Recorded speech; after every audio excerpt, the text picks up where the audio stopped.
Welcome to the Slop Farm. Enjoy the video.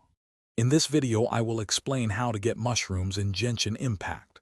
To begin, mushrooms are a vital resource for many recipes and character upgrades. You'll find them scattered throughout the world of Teyvat, often in shaded areas or at the base of trees.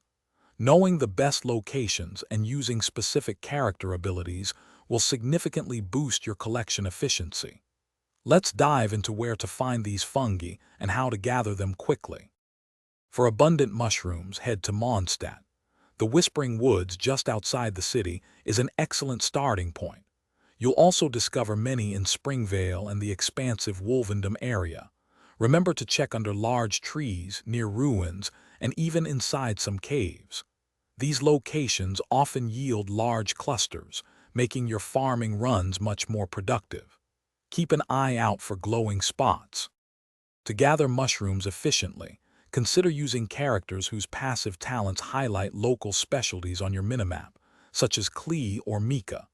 This saves valuable time searching. Always utilize nearby teleport waypoints to quickly move between farming spots. Planning a specific route through high-density areas will maximize your collection during each run.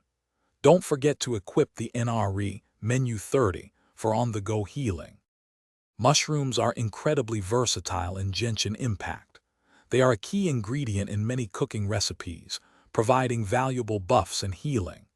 Additionally, some characters require mushrooms for their ascension, making them crucial for character progression.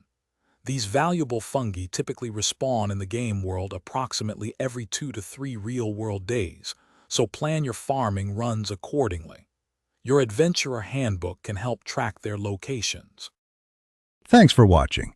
Consider subscribing if we helped you today.